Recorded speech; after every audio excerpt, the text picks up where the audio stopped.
Assalamualaikum warahmatullahi wabarakatuh. Jumpa lagi dengan saya Kakak Nirma Fatmala Sandi di Belajar Kimia Itu Mudah.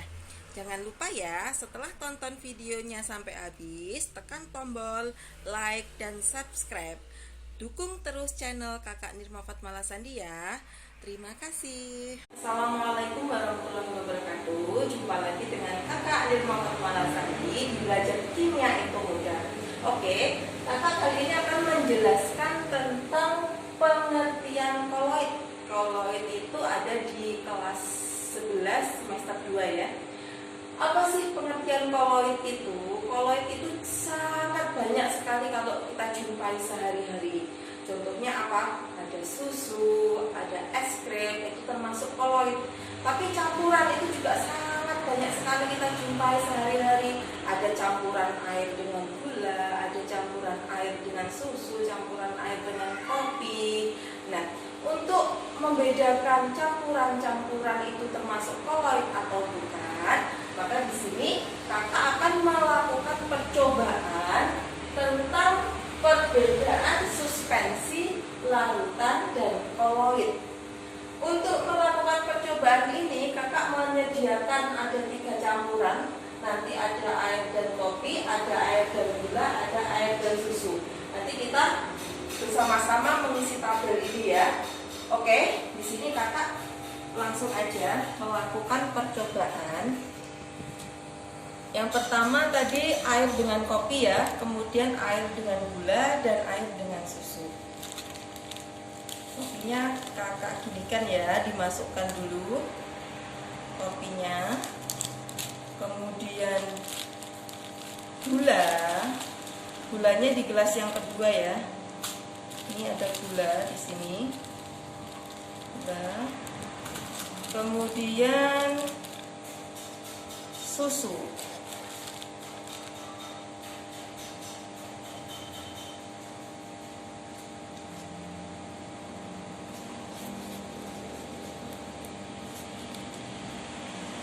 Kemudian kita campur dengan air ya. Di sini ada kopi, ada gula, ada susu.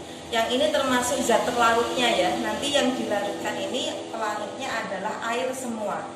Jadi ini dimasukkan air. Ini ya. Ini juga dimasukin air. Kemudian ini juga dimasukin air.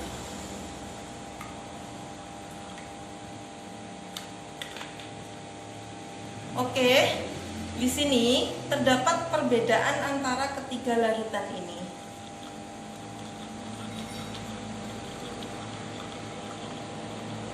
Coba yang pertama dilihat. Di sini yang masih ada apa? Air kopi ya ini ya. Air kopi itu ternyata kok larutannya itu saat kopi dicampur dengan air, larutannya berbentuk apa? Atau campuran ini berbentuk apa? Keruh ya, keruh, terus ada endapan seperti ini. Lihat, loh ada endapan. Jadi tidak tercampur secara merata atau masih ada endapan, tidak homogen. Di sini itu heterogen. Adik-adik lihat ya. Jadi sangat keruh. Kemudian masih ada endapan-endapan ini. Nah, ini ada endapan. Jadi tidak tercampur secara sempurna. Kemudian kalau air gula, lihat. Air gula saat gula diaduk, lihat tampak bagaimana larutannya, campurannya, gulanya gimana? Gulanya ternyata tercampur secara merata ya. Jadi larutan campurannya ini sangat jernih, lihat jernih ya. Nanti kalau ini dibiarkan, gula sama air itu dibiarkan terus, nanti gula di sini itu lama-lama dia bisa bisa larut sendiri, jadi terlarut sempurna atau gulanya itu menjadi hancur. Di sini larutannya campuran antara air dan gulanya sangat jernih ya. Tidak seperti kopi tadi masih ada endapan-endapan ya di sini. Dilihat sendiri ya. Kemudian air dan susu. Air dan susu. Tadi campuran air dan susu. Kalau dilihat diamati, air dan susu ini Betul, dia tercampur secara merata ya. Tercampur secara merata, tapi apakah larutannya jernih? Enggak ya, ini tidak jernih. Tapi di sini keruh. Karena kalau jernih itu seperti air gula ini dibandingkan loh. Kalau jernih itu seperti ini, seperti air dan gula. Kalau keruh, nah ini keruh. Di sini keruh. Tapi dia tercampur merata ya. Kalau dilihat dengan mata itu benar tercampur secara merata. Oke. Sekarang apa sih perbedaan ketiga ini? Ketiga antara air dan kopi, air dan gula, air dan susu. Oke, campurannya, perbedaannya kita lihat isi tabel ya. Yang pertama, air dan kopi. Sifat campuran. Tadi sifat campurannya apa? Homogen atau heterogen? Heterogen, karena air dan kopi itu tidak bisa tercampur secara sempurna atau terpisah antara zat pelarut kopinya sama zat pelarut airnya. Berarti di sini sifatnya adalah heterogen. Kemudian air dan gula. Air dan gula tadi gimana? Tuh, lihat ya, adik-adik, dilihat di sini. Pada saat dia didiamkan, itu gulanya tadi yang berbentuk kristal itu dia larut sempurna sekali, sangat sempurna. Nah, ini namanya larutan, jernih sekali. Berarti di sini tercampur secara homogen ya, satu jenis. Jadi sifat campurannya itu sangat homogen. Kemudian air dan susu. Air dan susu karena dia itu hampir seperti homogen, juga hampir seperti heterogen. Maka saya tulis seperti ini ya. Tampak homogen, tetapi heterogen. Jadi air dan susu ini termasuk campuran yang hanya dilihat kalau pakai mata itu tampak homogen, tapi sebenarnya dia adalah heterogen. Kenapa? Kalau air, susu kan lemak, ya kan? Air sama lemak itu sebenarnya itu nggak bisa bercampur secara sempurna. Tapi kalau kita lihat dengan mata, ini kelihatan bercampur rata ya. Tapi padahal kalau lemak itu kan tidak bisa tercampur sempurna dengan air. Karena itu untuk membedakan fase airnya mana, fase susunya mana, itu kalau larutan seperti ini air dan susu itu dapat dilihat itu pakai mikroskop ya, mikroskop ultra. Jadi bisa dilihat nanti. Kemudian fase campurannya, karena heterogen itu kan ada fase air, ada fase kopi terpisah. Jadi dia memiliki dua fase endapan dan fase air. Tuh, kalau dibiarkan sendiri, dibiarkan diam ya, endapannya berada di atas, airnya berada di bawah. Nah, ini namanya dua fase. Kalau air gula satu fase, tidak ada endapan di sini. Berarti ini air gula itu satu fase atau tercampur sempurna rata. Kemudian air susu karena dia heterogen, hanya tampak homogen tetapi sebenarnya heterogen, berarti dia terdiri dari dua fase. Ini ya.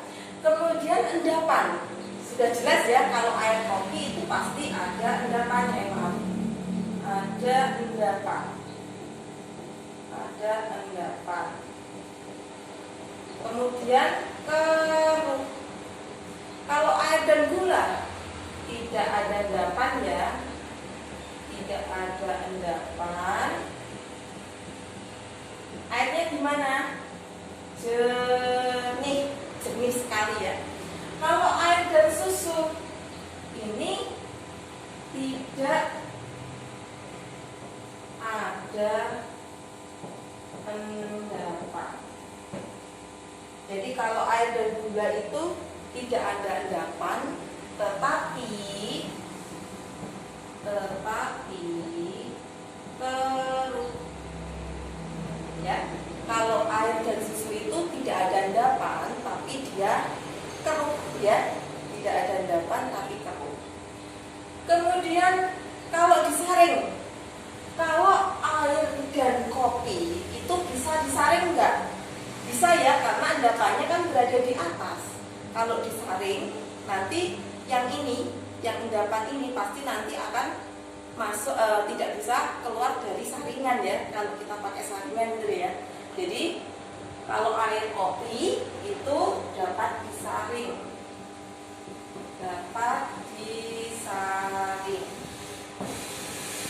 Kalau air dan gula itu tidak dapat disaring.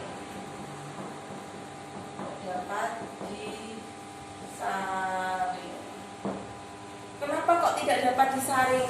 Coba kalian coba saja sendiri di rumah.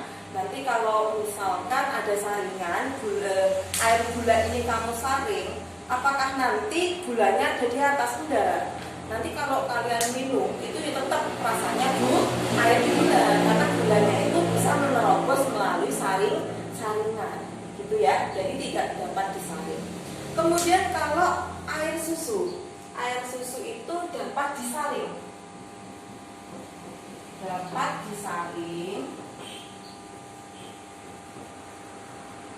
Tapi di sini pakai saringan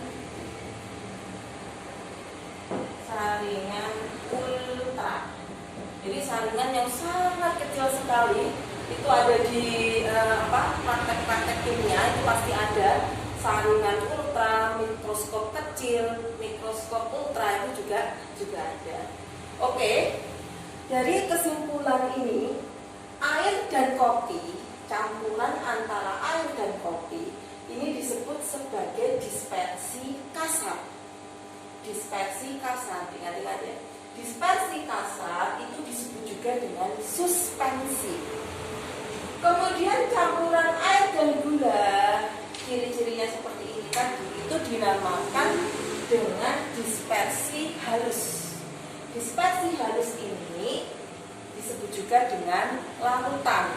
Jadi campuran homogen antara zat terlarut sama zat pelarutnya itu namanya adalah gula, air gula ini, atau namanya dispersi halus larutan. Kalau campuran air dengan susu ini disimpulkan yaitu termasuk dispersi koloid. Nah, sekarang apa sih dispersi itu? Dispersi itu kata lain dari campuran ya, ingat-ingat. Dispersi itu kata lain dari campuran. Jadi dispersi itu adalah, oke, kita sekarang ke sini. Kesimpulan dari percobaan kita tadi ya. Jadi sebelum masuk ke pengertian koloid itu kalian harus paham dulu apa sih sistem dispersi itu. Sistem dispersi itu adalah campuran antara fase terdispersi dan medium terdispersi. Campuran antara fase terdispersi dan medium terdispersi. Oke, sekarang fase terdispersi itu apa? Kita sering kok lihat sehari-hari kehidupan kita sehari-hari itu fase terdispersi itu sama saja dengan zat terlarut. Kalau medium terdispersi itu namanya adalah zat pelarut. Ini sering kita jumpai sehari-hari. Ini contohnya tadi ya, air dan kopi. Zat terlarutnya siapa? Zat terlarutnya itu adalah kopi, ya. Zat terlarutnya di sini kopi karena yang paling sedikit itu zat terlarut. Kalau medium pendispersinya siapa? Air, yaitu dinamakan dengan zat pelarut. Jadi yang komposisinya lebih banyak itu namanya adalah zat pelarut. Zat pelarutnya itu berupa air. Jadi ada zat terlarut, ada zat pelarut, itu namanya campuran. Kemudian sistem dispersi itu dibedakan menjadi 3 seperti yang kita lakukan uji coba lagi ya. Ada dispersi kasar atau suspensi, contohnya air dan kopi. Ada dispersi halus atau larutan, contohnya air dan gula. Dispersi koloid, contohnya air susu. Dispersi kasar atau suspensi itu adalah campuran heterogen yang fase terdispersinya dapat terpisah dari medium perdispersinya. Campuran heterogen yang fase terdispersinya Z terlarut dapat terpisah dari medium perdispersinya dengan cara apa? Disaring ya. Kemudian apa sih dispersi halus atau larutan, contohnya air gula tadi, yaitu campuran homogen. Jadi gula itu campuran homogen yang fase terdispersinya larut sempurna dalam medium terdispersi. Jadi ini sangat sempurna di sini ya, larut sempurna. Kalau dilihat lama-lama pasti gulanya, kerikil-kerikil gulanya pasti akan larut sempurna sekali.